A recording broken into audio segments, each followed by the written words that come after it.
Kenali dirimu, bukan sibuk menganalisa orang lain. Mari kita berterima kasih kepada Sang Semesta yang telah mengizinkan kita hari ini untuk belajar.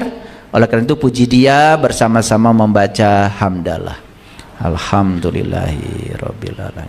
Mari kita awali kajian kita hari ini bersama-sama memohon ridho dan berkah Allah dengan membaca basmalah. Bismillahirrahmanirrahim. Baik, kita masuk sekarang. Udah siap? Oke.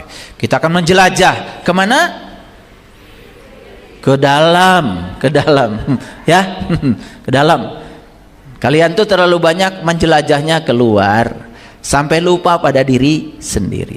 Yuk kita sekarang tafakuri ayat ini, ya. Wa fi anfusikum afala tubsirun. Dan pada dirimu sendiri mengapa tidak kamu perhatikan? Dan pada dirimu sendiri kenapa tidak diperhatikan? Wah, dari ujung rambut sampai ujung kaki banyak yang harus diperhatikan.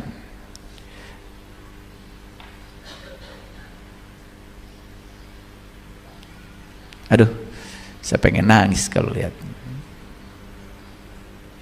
Bagian rambut aja, kalau kita disuruh menghitung berapa jumlah rambut kita, gak ada yang sanggup.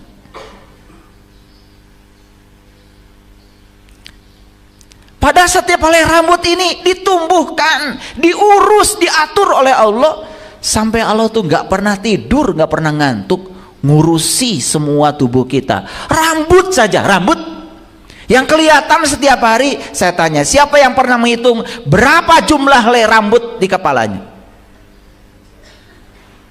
Tidak diperhatikan. Di bawah rambut ada apa? Wah, lebih kompleks lagi. Ada otak dengan segala fasilitasnya. Kalau dibahas secara dalam, ya Allah, otak kita tuh lebih canggih daripada rangkaian elektronik yang membangun HP kita ini. Gak cukup waktu saya menjelaskan semuanya.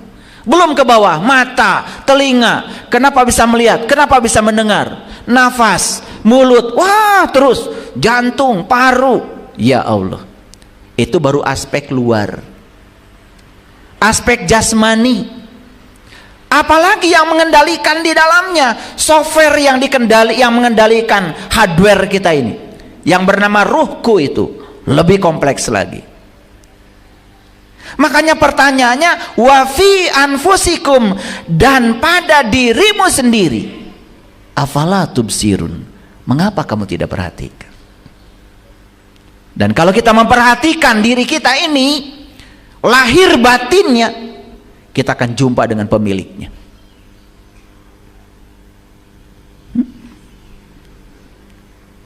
Coba lihat lafaz Allah di masjid, alif lam lam ha, sama nggak dengan ini? Sama. Yang mana alifnya? Nih, kelingking. Yang mana lamnya? Nih. Yang mana lam yang kedua? Nih. Mana haknya? Nih, hak terbuka. Saya pernah nanya, ya, katanya udah pesantren lama, di mana Allah meletakkan lafaz Allah? Di mana Allah meletakkan namanya di tubuhmu? Bilangnya di hati. Oh, saya suruh lihat, gimana coba lihatnya? Jadi agama itu jadi ilusi. Di hati gimana melihatnya? Hatinya aja nggak kelihatan. Pakai sinar X juga nggak akan bisa kelihatan. Yang nyata aja di tangan tidak pernah diperhatikan. Inilah ayat ini tidak pernah diwujudkan dalam diri. Wa fi anfusikum afala tubsirun. Saya ketika melihat tangan saya aja, maaf ya, saya tidak diajarkan guru saya. Saya melihat tangan saya nangis. Ya Allah, Nabi Muhammad meletakkan lafaz Allah di sini. Sampai di Quran Allah mengatakan, yadullah fawqa aydihim, tangan Allah ada padamu. Jadi tangan siapa ini? Tangan Allah. Kalau ini tangan Allah, berarti ini harus menyenangkan pemiliknya, bukan menyenangkan dirimu. Pertanyaan saya, apakah tangan kita sudah menyenangkan pemiliknya? Ya, dari pagi ya sampai di sini sudah berapa banyak orang yang disenangkan dengan tangan ini?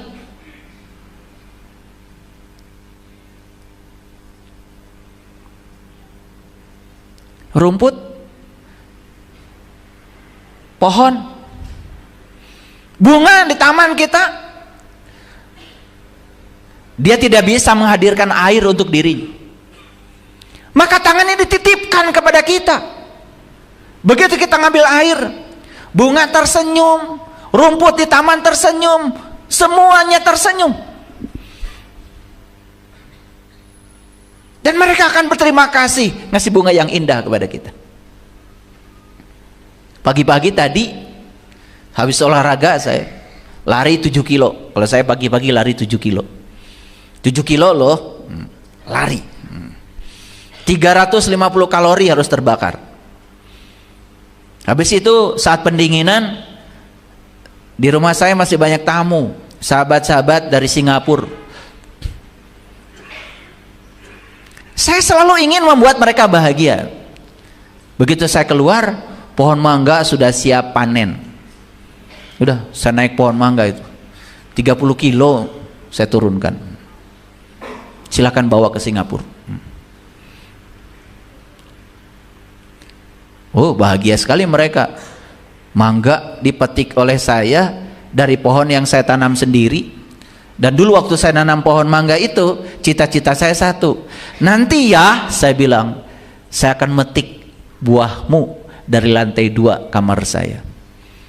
Dan saya metiknya dari lantai 2 kamar saya. Jadi apa yang kita bayangkan itu nyata sebetulnya kalau kita mau. Udah. Ya, tangan ini sudah menyenangkan Allah. Dan menyenangkan Allah caranya menyenangkan orang-orang yang butuh dibahagiakan oleh kita. Makanya sering tanya saya, kalian pernah melihat Allah tersenyum? Wah, gimana Allah bisa tersenyum? Tuh, karena belajar ngajinya ilusif. Coba keluarkan uang, kasih orang yang kesusahan, senyum nggak kira-kira?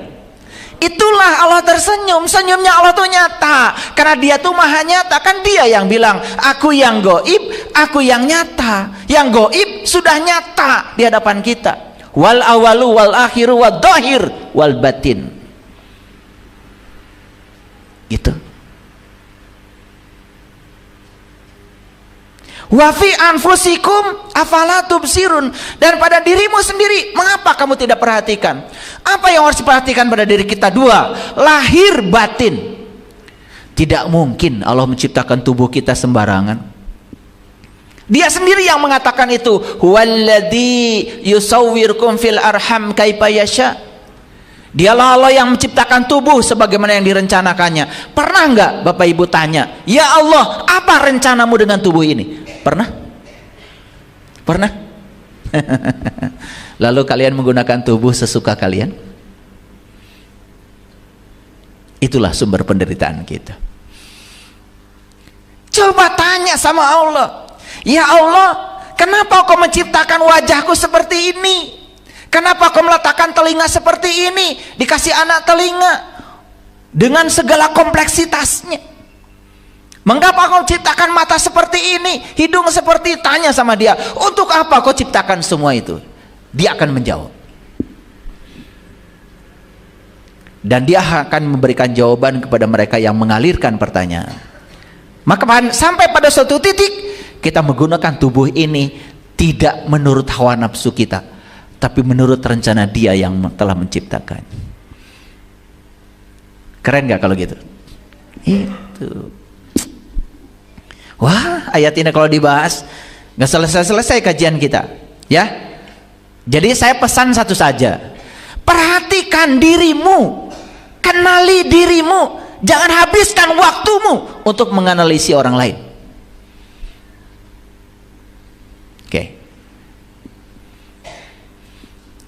Karena tugas utama hidup adalah mengenali diri sendiri, bukan sibuk menghabiskan waktu untuk menyerang, menganalisa, memusuhi orang lain.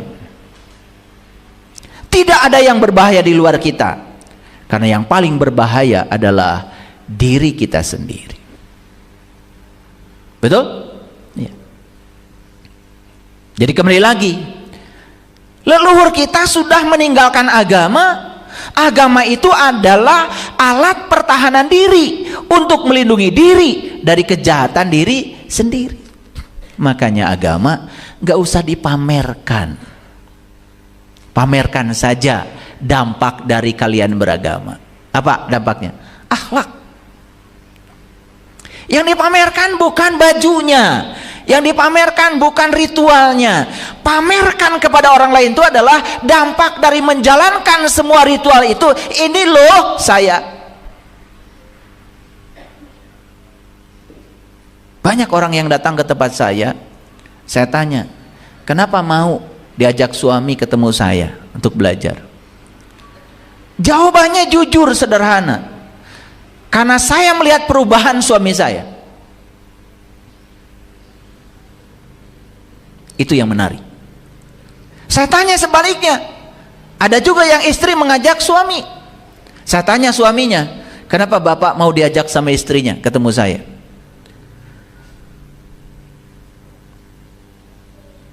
Suaminya menjawab, dahsyat sekali katanya ilmu kesadaran. Kenapa? Istri saya berubah total. Berapa derajat kira-kira? 360 derajat.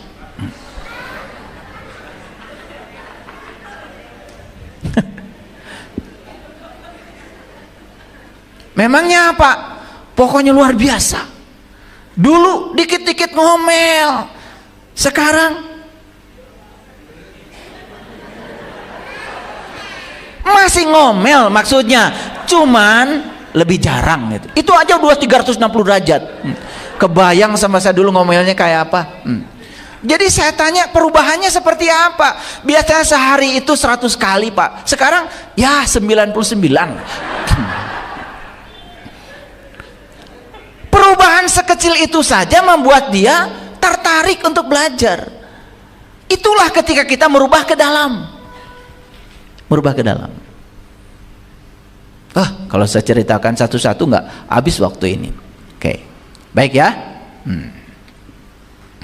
Coba renungkan kata-kata ini.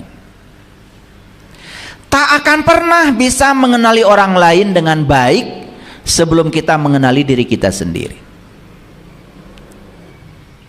Ini kata-kata saya. Karena saya belajar, sepanjang saya tidak kenal pada diri saya sendiri, saya juga tidak akan pernah bisa mengenali orang lain. Oleh karena itu, cara mengenali orang lain, ya kenali diri kita sendiri. Ibu, pernah ada orang yang marah sama ibu? Pernah? Atau sering? Oke, nggak apa-apa. Apa pesannya? Ketika dikata-katain yang kasar, yang merendahkan, enak gak kita? Gak enak. Pesannya apa? Kan pesannya sederhana. Oh, dikata-katain seperti itu saya gak enak. Makanya saya tidak akan mengatakan hal yang sama pada siapapun. Itu orang waras. Nah, maka dicek kita waras apa tidak. Biasanya kalau orang ngata-ngatakan kata-kata yang merendahkan, apa yang terjadi? Diam atau kita membalasnya? Malah kita justru mengeluarkan kata-kata lebih pedas lagi dari itu. Itu namanya kita tidak tahu pesan yang sedang disampaikan semesta untuk kita. Karena kita berfokus keluar, coba berfokus ke dalam. Ya Allah, hari ini saya mengalami sesuatu yang tidak mengenakan, karena saya diperlakukan seperti itu oleh orang lain. Syukur ya Allah, saya tidak memperlakukan yang sama pada orang lain, dan saya tidak mau melakukannya. Cukup pelajaran ini bagi saya. Cukup saya yang merasakan tidak enak dengan perilaku itu, maka saya tidak akan melakukannya pada siapapun. Coba orang yang bijaksana, direndahkan orang lain saja dia semakin mulia. Tapi orang yang tidak bijaksana direndahkan orang lain, ya pencemaran nama baik, betul nggak? Lapor itu, lapor ini, ujungnya apa? Hanya puas bisa memenjarakan orang. Hati-hati loh, memenjarakan orang terus pakai uang. Yang nggak ada uangnya nggak akan diproses. Jadi daripada itu lebih bagus cari yang gratis, maafkan saja, betul apa tidak? Murah. Dan memaafkan tuh egois loh, karena memaafkan itu sebetulnya untuk kepentingan orang yang memaafkan. Hati-hati, ini ngaji agak tinggi nih, karena biasanya kalau kita memaafkan orang seakan-akan kita membuka jalan bagi orang. Tidak, memaafkan itu membuka jalan bagi dirimu sendiri. Makanya saya sering mengatakan memaafkan itu egois. Karena apa? Memaafkan itu keuntungannya bukan siapa-siapa kecuali buat dirinya sendiri. Makanya orang yang tidak mau memaafkan sebetulnya dia sedang meracuni dirinya sendiri. Oke. Bagaimana cara mengenali diri? Sederhana kok.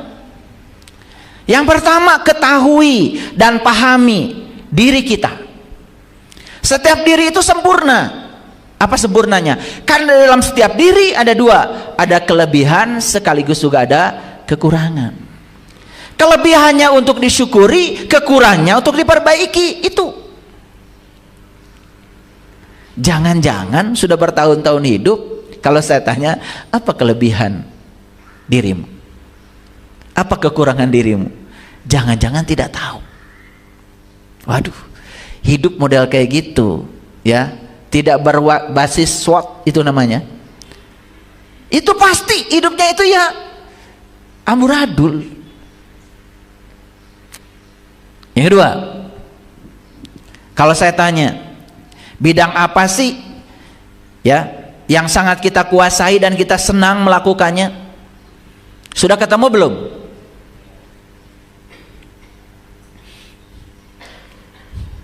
Bidang apa yang kita kuasai dan kita senang melakukannya? Sudah ketemu belum? Jadi kalau hari ini kalian kerja masih menganggap beban, masih capek, itu ada yang salah. Karena kalau dia mengerjakan sesuatu sesuai dengan bidangnya yang dia minati, pasti akan senang melakukannya. Waktu tidak membatasi lagi. Ikhlas itu datangnya di situ. 3, bisa nggak kita jujur pada diri sendiri? Ini yang paling berbahaya ini, ketika orang tidak bisa jujur pada diri sendiri.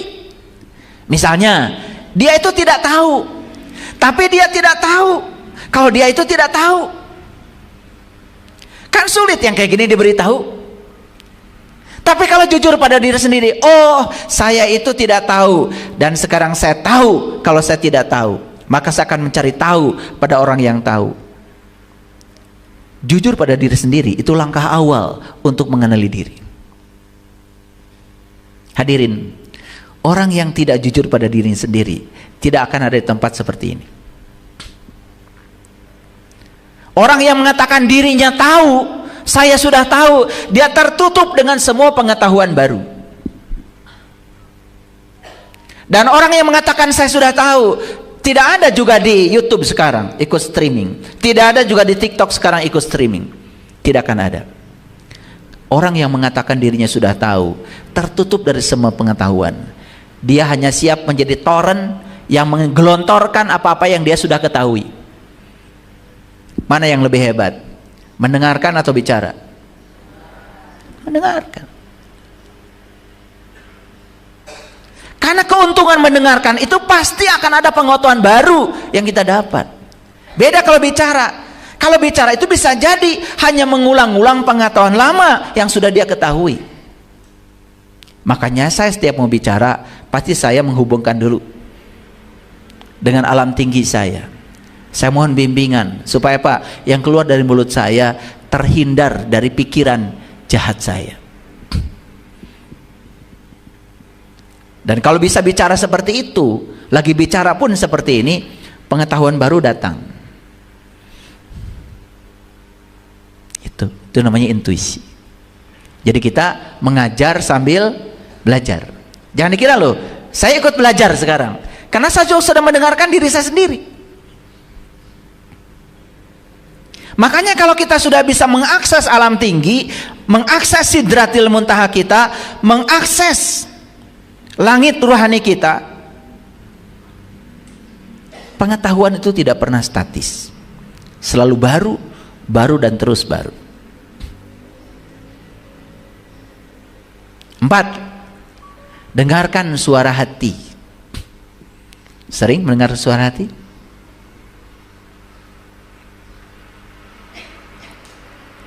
Karena itu suara kebenaran, dan itu tidak akan menyalahi. Semua petunjuk dari suara kebenaran tidak akan menyalahi. 5. Pusatkan perhatian pada saat ini, di sini, sekarang. Jadi saya sering mengajarkan, kalau kita mau makan, pikiran kita jangan di meja makan. Ketika cuci tangan, hadirlah saat cuci tangan. Rasakan air mengalir, dengarkan suara air, itu kemewahan. Rasakan ketika air menyentuh tangan, itu mewah loh. Karena suatu saat tangan ini tidak lagi diizinkan merasakan sentuhan air. Nanti kalau mati juga dikasih air, tapi tidak merasakan lagi sentuhannya, mumpung kita masih hidup. Itulah pentingnya hadir di sini, saat ini, sekarang. Itu yang disebut dengan surga itu. Karena saat kita hadir di sini, saat ini, sekarang, kita menganggap saat ini sebagai waktu yang paling penting, maka kita akan selalu melakukan tindakan penting pada orang penting. Selalu kali ditanya, kapan waktu penting bagi saya? Ya sekarang. Siapa orang penting bagi saya? Ya kalian yang sedang menghidupi saat ini bersama saya sekarang. Makanya saya abadikan ini, tidak sembarang.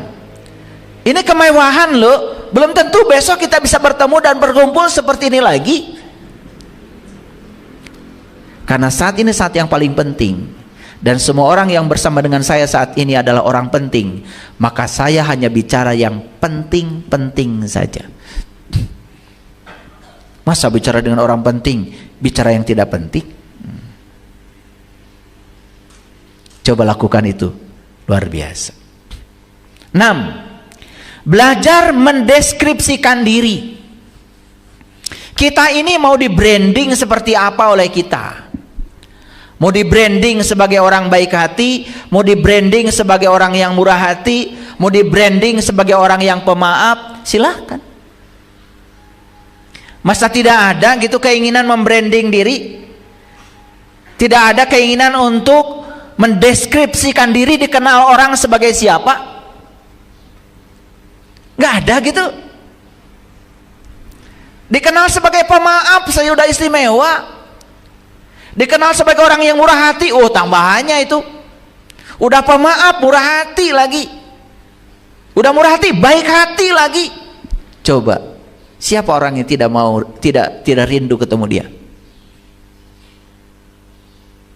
Apa tidak ada keinginan dalam diri untuk membranding diri sebagai siapa gitu? Saya bikin aturan sederhana saja di rumah. Saya titip ya, siapapun yang datang ke rumah saya wajib makan. Jam berapapun dia datang, yang pertama ditawari adalah makan. Silakan tanyakan semua orang yang datang ke rumah saya. Gak ditawarin ngobrol, makan. Datang ke rumah tawarin ngobrol aja panjang lebar, sampai lupa ngasih minum.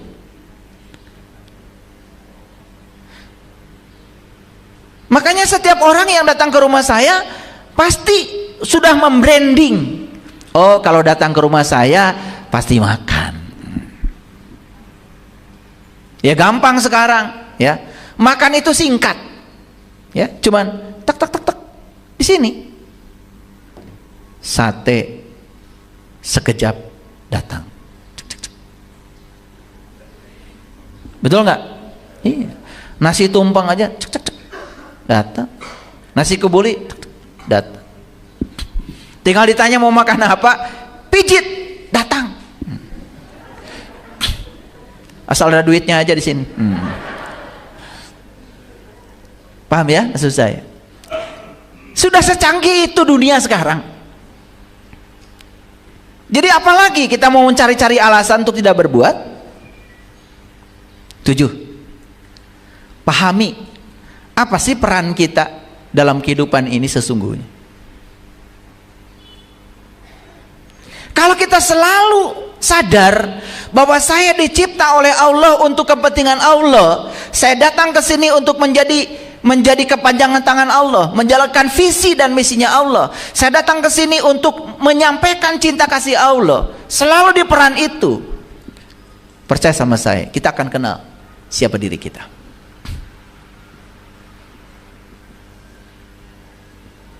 Delapan, sesekali tanya coba, gak usah orang jauh. Yang pertama tanya pasangan kita, apa artinya saya bagi kamu? Tanya sekali. Yang kedua tanya anak-anak kita. Kalau saya suka nanya sama anak-anak, apa pandangan kalian tentang ayah? Apa yang kalian rasakan dengan keberadaan ayah di rumah ini? Biar kita perlu feedback loh dalam hidup. Jangan sombong. Sesekali gunakan mulut orang lain untuk menunjukkan kelemahan kita. Pernah nggak melakukan itu? Pernah? Nanti pulang ke rumah bilang sama suami, "Pak, terserah nyebutnya apa. Apa pandangan papa terhadap saya sebagai istri?" Atau yang laki-laki nyampe rumah tanya, "Mah, apa pandangan mama terhadap saya?" Bagaimana bisa terjadi perbaikan kalau kita tidak mau mendengar feedback dari orang lain? Lalu kita ambon sorangan, merasa paling kepala rumah tangga, merasa paling hebat. Yang keluar adalah, kurang apa sih saya? Nah, sombong. Kalau saya digitukan, kurang apa saya? Kurang banyak.